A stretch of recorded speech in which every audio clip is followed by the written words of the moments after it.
ನಿಮ್ಮದೇ ಆಗಿರ್ತಕ್ಕಂಥ YouTube channel study with ಪರಶುರಾಮ್ಗೆ ಸ್ವಾಗತವನ್ನು ಕೊಡ್ತೀನಿ. SSLC ವಿಜ್ಞಾನದಲ್ಲಿ ಸರಣಿ ಮತ್ತು ಪೂರ್ವ ಸಿದ್ಧತಾ ಪರೀಕ್ಷೆಗಾಗಿ ಈಗಾಗಲೇ ನಾವು ಭಾಗ 1ರ ಪಠ್ಯಪುಸ್ತಕದಲ್ಲಿ ಬರ್ತಕ್ಕಂಥ ಬಹು ನಿರೀಕ್ಷಿತ ಮೋಸ್ಟ್ ಎಕ್ಸ್ಪೆಕ್ಟೆಡ್ ಕ್ವಶನ್ಸ್ಗಳನ್ನು ಕೊಟ್ಟಿದ್ದೆ. ಸೊ ಇವಾಗ ಭಾಗ 2ರಲ್ಲಿರ್ತಕ್ಕಂಥ ಮೋಸ್ಟ್ ಎಕ್ಸ್ಪೆಕ್ಟೆಡ್ ಕ್ವಶನ್ಸ್ಗಳನ್ನು ನೋಡೋಣ. ಸೊ ದಯಮಾಡಿ ವಿಡಿಯೋನ ಲೈಕ್, ಶೇರ್ ಹಾಗೂ ಸಬ್ಸ್ಕ್ರೈಬ್ ಮಾಡೋದನ್ನು ಮಾತ್ರ ಮರೆಯದಿರಿ. ಸೊ ಭಾಗ 1ರ ವಿಡಿಯೋ ನೋಡ್ತಾ ಇದ್ದರೆ ವಿಡಿಯೋದ ಡಿಸ್ಕ್ರಿಪ್ಷನ್ ಬಾಕ್ಸ್ನಲ್ಲಿ ಆ್ಯಡ್ ಮಾಡಿದ್ದೀನಿ.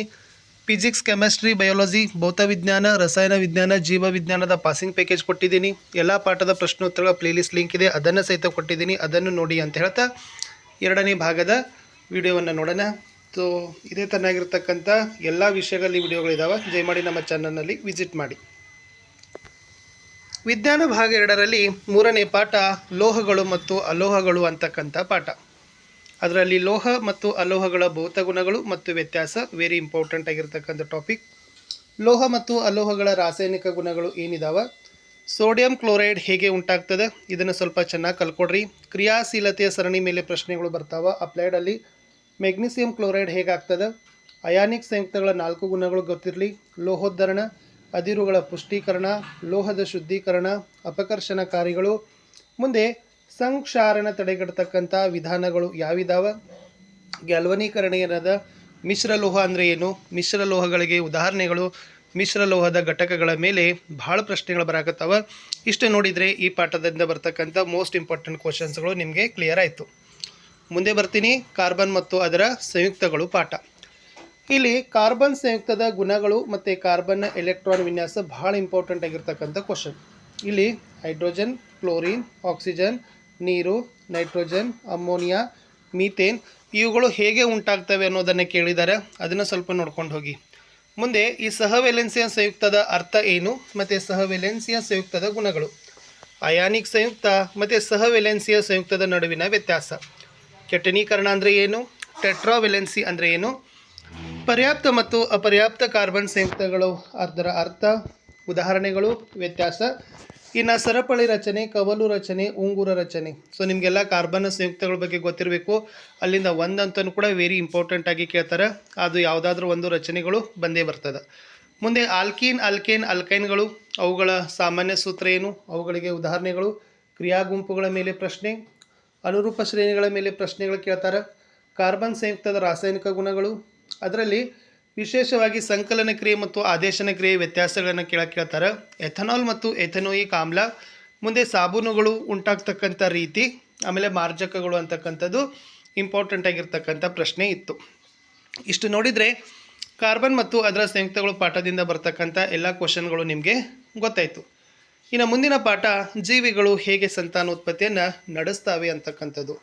ಫಸ್ಟ್ ನಿಮಗೆ DNA ವಿಸ್ತರಿಸಿ ಬರೀಬೇಕು, ಗೊತ್ತಿರಬೇಕು DNA ಕಾರ್ಯವಿಧಾನ. ಮುಂದೆ ಭಿನ್ನತೆಯ ಮಹತ್ವ ಏನದ, ಅಲೈಂಗಿಕ ಸಂತಾನೋತ್ಪತ್ತಿಯ ವಿಧಗಳು ಯಾವಿದಾವೆ, ಏಕಕೋಶ ಜೀವಿಗಳಲ್ಲಿ ಸೊ ನಿಮಗೆ ತುಂಡರಿಕೆ ಬರ್ತದ, ಬಹುವಿದಳನ ಬರ್ತದ, ಮೊಗ್ಗುವಿಕೆ ಬರ್ತದ, ಅದು ಗೊತ್ತಿರಬೇಕು.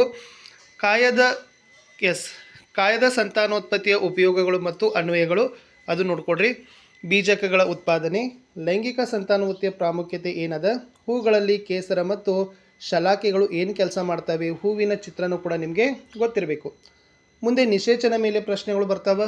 ಸೊ ಬಹಳ ಸರಿ ಏನು ಮಾಡ್ತಾರಪ್ಪ ಅಂದ್ರೆ ಈ ಪ್ರೌಢಾವಸ್ಥೆಯಲ್ಲಿ ಹುಡುಗರಲ್ಲಿ ಆಗ್ತಕ್ಕಂಥ ಬದಲಾವಣೆಗಳು, ಹುಡುಗಿಯರಲ್ಲಿ ಆಗ್ತಕ್ಕಂಥ ಬದಲಾವಣೆಗಳು, ಮುಂದೆ ಈ ಗಂಡು ಸಂತಾನೋತ್ಪತ್ತಿ ವ್ಯೂಹಗಳು ಯಾವಿದಾವ, ಅವುಗಳಲ್ಲಿ ಅಂಗಗಳೇನಿದಾವೆ, ಆ ಅಂಗಗಳು ಯಾವ್ಯಾವ ಕೆಲಸಗಳನ್ನು ಮಾಡ್ತಾವೆ, ಅದೇ ಥರ ಹೆಣ್ಣು ಸಂತಾನೋತ್ಪತ್ತಿ ವ್ಯೂಹದಲ್ಲಿರ್ತಕ್ಕಂಥ ಭಾಗಗಳು, ಅವುಗಳ ಕೆಲಸಗಳು, ಆಮೇಲೆ ಋತುಚಕ್ರ, ಲೈಂಗಿಕ ಸಂಪರ್ಕದ ಮೂಲಕ ಹರಡತಕ್ಕಂಥ ರೋಗಗಳು ಯಾವಿದಾವೆ, ಆಮೇಲೆ ಈ ಗರ್ಭ ನಿರೋಧಕ ವಿಧಾನಗಳು ಯಾವಿದಾವೆ ಅಂತ ನೋಡಿದರೆ ಈ ಪಾಠದಿಂದ ಬರ್ತಕ್ಕಂಥ ಪ್ರಶ್ನೆಗಳು ಇವೇ ಆಗಿದ್ದಾವೆ.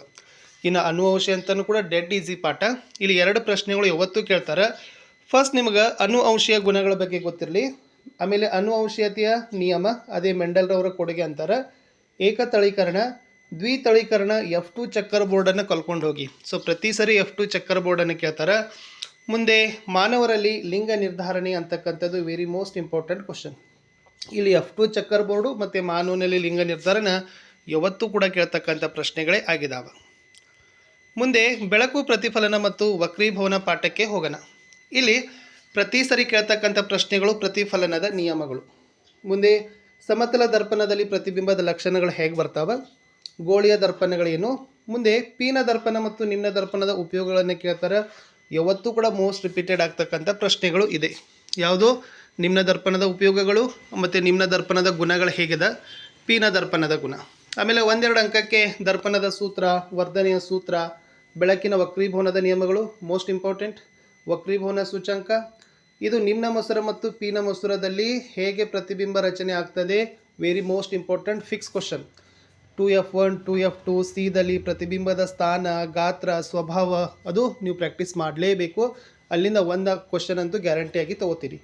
ಇನ್ನು ಮಸೂರದ ಸೂತ್ರ ಮತ್ತು ವರ್ಧನೆ, ಮಸೂರದ ಸಾಮರ್ಥ್ಯವನ್ನು ನೀವು ತಿಳ್ಕೊಂಡು ಹೋಗಲೇಬೇಕು. ಮುಂದಿನ ಪಾಠ ಮಾನವನ ಕಣ್ಣು ಮತ್ತು ವರ್ಣಮಯ ಜಗತ್ತು. ಇಲ್ಲಿ ಫಸ್ಟ್ ನಿಮಗೆ ಮನುಷ್ಯನ ಕಣ್ಣಿನ ಚಿತ್ರದ ಬರಬೇಕು, ಅದರ ಕಾರ್ಯವಿಧಾನನೂ ಕೂಡ ಕಲ್ಕೊಳ್ರಿ.